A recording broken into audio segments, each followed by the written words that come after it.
Here we go at chapter 20. These things, when they were announced at Rome, it's got the motion towards Rome, so the message was taken to Rome. The Senate of Maximinius et nat qualities, both of nature and his necessary or unavoidable crudelity, his cruelness of his nature, looks like the Senate was fearing. And with the mortuis duobos Gordanis, with the two deaths of the Gordanis, his previous emperors, Maximus, from the prefect of the city, someone who had that position, and who gazetted and conducted many dignitary things, many honours and services he had done praequipi, which means especially well, who was ignoble, again, more descriptions of him, so in genere, in birth, he was ignoble, but he was clarum, he was famous with his many virtues, and another person, Balbinus, so we had two dead Gordinis here, and now there's two new ones, a Balbinum and a Maximus. They created as the new emperors. This guy, in his moribusses, in his mores, in his characteristics, he was more delicatorem, he was more of a pleasure seeker. Quibus, by which or with which, these people that we've mentioned, plural, by the people were appellatus, so these two people were called Augustuses. And through the soldiers and the same people, we called him Augustus, even the praeparvulus Nepos, even the very small grandson of Gordian, so the Gordians have been killed, but the very little grandson was alive, he was Dictus, he was named or called Caesar. So Igator, therefore, with these three emperors, two emperors as Augustus and one as a Caesar, the Republic, res publica, was against Maximinius Fulta, means their support or strength was on them, and there's the est, but Fulta is also leaning on and taking full support for these three men. 4 of these men, nevertheless, yet still, but however, whatever you want to call it, Maximus, who was the first guy mentioned, who had been the prefect of the city, he was more severia in life. He's more stern, you might want to say. In prudentia, he was gravior, so his wisdom was more serious, and he was more constantia, more steadfast in his virtues. So Deniqui, finally, contra Maximinius, the bad guy, both the Senate and Balbinus, so the Senate and Balbinus was the second guy here, who his moribusses were a bit delicatorem. Where were we? So the Senate and Balbinus creditoranted to this guy in the dative, to Maximus, the bellum. So they entrusted the war to him. 6. Profecto Igator, it could be two adverbs. No, it's a ablative. So with Maximus having profected, set out therefore to war contra Maximinium, Balbinus, the other guy, at Rome, with internal wars, with intestinal wars, with internal wars, and domestic seditions and domestic uprising, he was pressed. Especially, someone was killed. There's a lacuna. Okay, and how long does that go for? Anyway, we'll pick it up on the other side of the lacuna through the people, with the authors being Gallicanus and Maecinate. So whoever knows what happened there.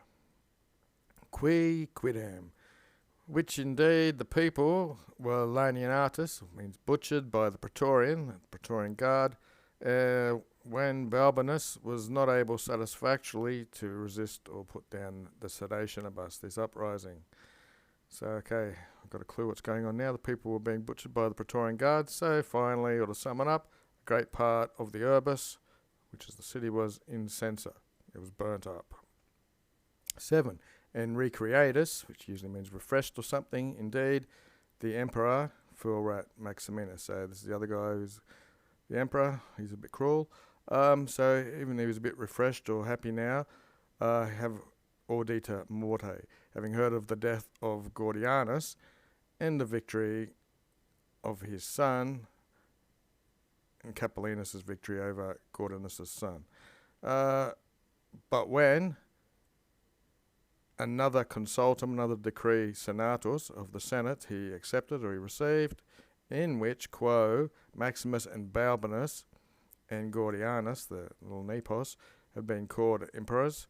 He understood that the odia of the Senate, another genitive fourth declension, the hatred of the Senate was to be perpetual, and that truly, in the judgment of omnium, of all, he was to be considered a hostem, an enemy. Chapter 21. Another denique, if you want to take that in the end or something, or progressing on the next thing. He ingressus est into Italy. He entered Italy more acria, more fiercer or angrier. And ubicum, when he compare, is that a typo? Conspiracy? Anyway, when he learnt that maximum missum contra se, when he learnt Maximus had been sent against him, he became more vehement, and he was savaging, and with his agmind, with his column of men in the army in a square shape formed up, he venated to Haemonem. He entered this place. Okay, so that's got to be a typo. Anyway, 2. But provincialum omnium concilium, so the concilium, the plan of all the provinces, hoc fuit, was this, that with everything sublatus, so everything they took taken up, and the things which was taken up with this quae relative laws, which were able to be presented as victim for food.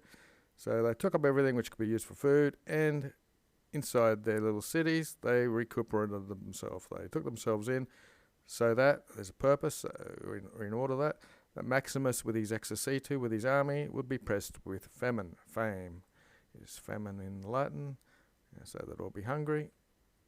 3, denique, looks like he's just addicted to that adverb. So the next thing that happened was when first his camp in the, his castro, his camp in the plain, he posited, he placed, so when, for the first time he placed his camp, and he was not able to repair it, so there's the name meaning negative, he was not able to find any cometums, that's provisions, quicquam just means any, incensus contra him, his army was. So his army became angry against him. It looks like a reason here, because they had laboured in Italy with famine, in which post the Alps they had been believing themselves to be able to be recreare, to be refreshed. So with a murmur then first began, and then even libere, freely or openly, a little bit they began to decorate, to speak. 4. This thing, or at least murmuring and talking, when he velated, when he wanted to vindicare them, to avenge them, or to punish them, the army was exarceting. It was flaring up very multum, very much. And the odium, the hatred, tacitum. Silently, it was dis tuli feri late, as you know, that's an irregular. So it was deferred or prolonged in tempus, into its time, which immediately would be produced loco suo in its own place. So they're very angry, but they remain silent until the right time. Pleriqui, very many people, sane, clearly or obviously, they say, dicunt, that ipsam haemonem vacuum and desertum inventem.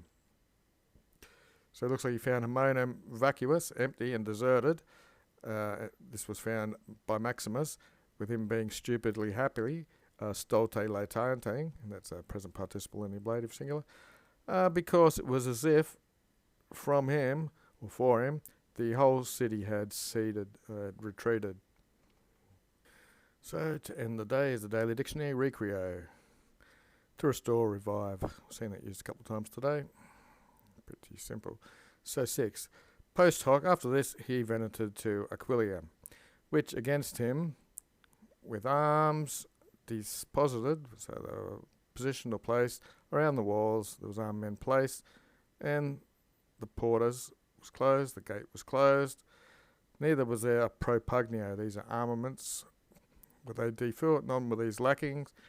To this guys, Menophilo and Crispus, the consulars with auctoritas, so these were men with consular authority, and they didn't lack armed men and armed turrets, it looked like, at this city, so we'll see later.